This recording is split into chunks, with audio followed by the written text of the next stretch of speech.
जय हिंद दोस्तों, welcome to my YouTube channel.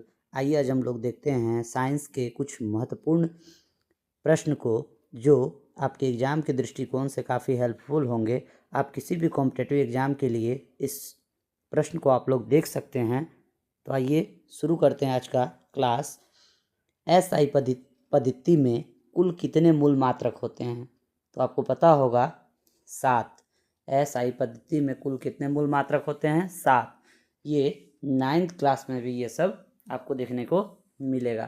तो आइए देखते हैं मूल राशियां और उनके मात्रक। मूल राशियां और उनके मात्रक आप पढ़े होंगे कि लंबाई का एसआई मात्रक क्या होता है? मीटर। लंबाई का एसआई मात्रक क्या होता है? मीटर। देखिए सब छोटा छोटा टॉपिक्स से आपका नॉलेज में इंक्रीज होगा, ठीक है। दूसरा देखिए द्रव्यमान का क्या होता है? किलोग्राम। द्रव्यमान का एसआई मात्रक क्या होता है? किलोग्राम। तीसरा देखिए समय का एसआई मात्रक क्या होता है? सेकेंड, ठीक है। चलिए नेक्स्ट आपको दिखाते हैं विद्युत धारा। क्या है? विद्युत धारा क्या होता है? एम्पियर। एसआई मात्रक क्या हो जाएगा? एम्पियर। देखिए है ताप। पांचवा क्या है? ताप का आप पढ़े होंगे केल्विन। ताप का एसआई मात्रक क्या होता है? केल्विन, ठीक है। नेक्स्ट देखिए छठा ज्योति तीव्रता का एसआई मात्रक क्या होता है? कैंडेला। क्या हो जाएगा? कैंडेला। सातवां है पदार्थ की मात्रा, मोल। क्या हो जाएगा? एसआई मात्रक पदार्थ की मात्रा का मोल। तो ये थे 7 मूल मात्रक, ठीक है। चलिए अब आगे आपको दिखाते हैं एसआई पद्धति में कुल कितने संपूरक मात्रक होते हैं? तो 2 होते हैं। कितने होते हैं? 2। ध्यान दीजिएगा। संपूरक राशि मात्रक पहला है समतल कोण। क्या हो जाएगा आपका? रेडियन। समतल कोण का एसआई मात्रक क्या होगा? रेडियन। और एक है ठोस कोण का एसआई मात्रक क्या हो जाएगा? स्टेरेडियन। तो ये 2 मात्रक होते हैं। किनके? संपूरक मात्रक होते हैं किसके? एसआई पद्धति में।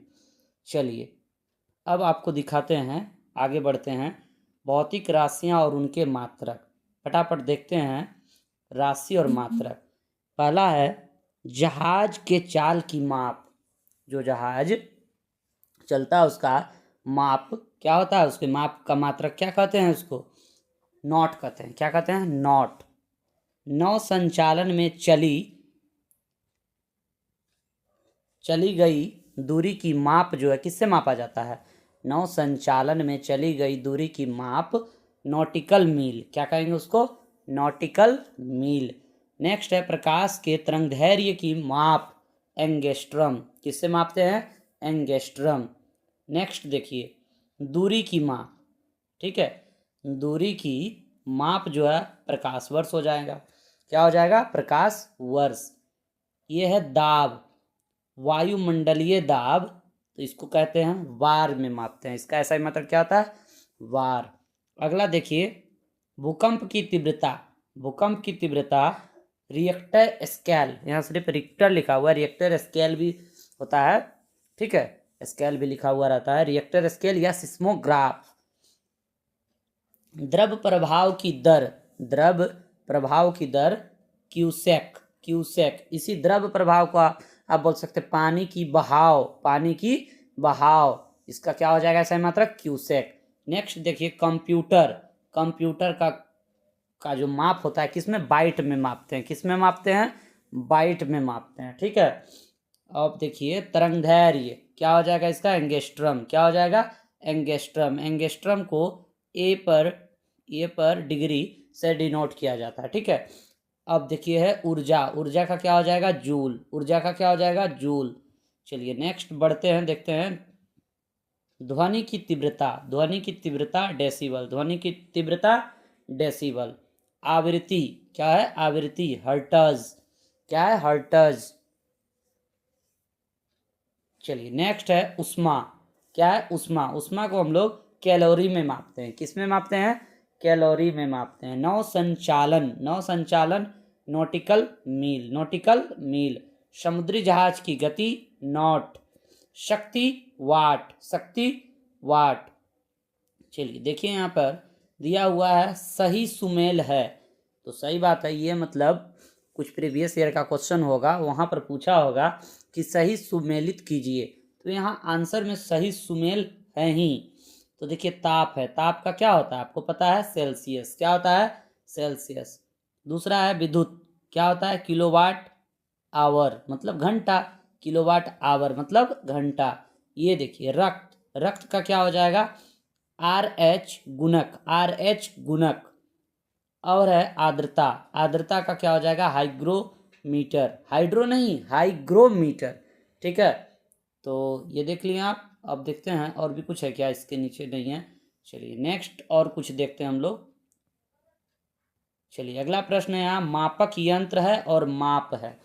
देखिए ध्यान से देखिए, पहले मापक यंत्र है, ये सब यंत्र है, और इधर मापक है। सबसे पहले इधर से पढ़िए आप, सोने की शुद्धता, जो सोना होता है जिससे हम लोग जेवर गहना बनाते हैं सोने, तो सोने की शुद्धता किससे मापेंगे कि सोना कितना शुद्ध है, तो क्या पढ़ेंगे इसको, कैरेटोमीटर, क्योंकि 24 कैरेट शुद्ध सोना होता है ना, तो सोने की शुद्धता को जो हम लोग कैरेटोमीटर से मापते हैं, उसका मापने वाला यंत्र का नाम है कैरेटोमीटर। अगला देखिए, प्रकाश की जो है तीव्रता, प्रकाश की तीव्रता किससे मापा जाएगा, लक्स मीटर से। किससे मापा जाएगा, लक्स मीटर से। रंगों की तीव्रता, रंगों की तीव्रता को हम लोग किस में माप लेंगे, कैलोरी मीटर में। किस में माप लेंगे, सॉरी कैलोरी नहीं है, कोलोरीमीटर है। ठीक है, थोड़ा सा मिस हो गया, कोलोरीमीटर है, याद रखिएगा। चलिए आगे देखते हैं हम लोग, क्या है, भूकंप की तीव्रता। अभी इससे पहले भी आप पढ़े होंगे, जहाँ रिएक्टर स्केल था तो हम आपको सिस्मोग्राफ बताए थे, याद रखिएगा। भूकंप की तीव्रता रिएक्टर स्केल या सिस्मोग्राफ दोनों से माप सकते हैं। अगला देखिए, पौधों में वृद्धि का माप, ये किससे करेंगे, कैस्कोग्राफ, कैस्कोग्राफ से हम लोग पौधों में जो वृद्धि होता है उसको माप सकते हैं। चलिए देखिए, वर्षा मापी यंत्र, वर्षा जो होता है उसको मापने के यंत्र को क्या कहते हैं, रेन गेज। क्या कहेंगे, रेन गेज। ठीक है, चलिए देखते हैं आज के क्लास का ये लास्ट प्रश्न है। प्रश्न है, आयनित विकिरण मतलब रेडियो सक्रिय तत्व की माप किससे की जाती है, Geiger Muller counter, Geiger Muller counter. तो ये छोटा सा क्लास था, आपको क्लास कैसा लगा आप लोग ज़रूर कमेंट में बताइए, और इसी तरह का वीडियो देखने के लिए चैनल को सब्सक्राइब कीजिए और अपने सभी दोस्तों के पास इसको फैलाइए और चैनल को बेस्ट से बेस्ट बनाइए, स्ट्रॉन्ग बनाइए। जय हिंद, जय भारत, बेस्ट ऑफ लक।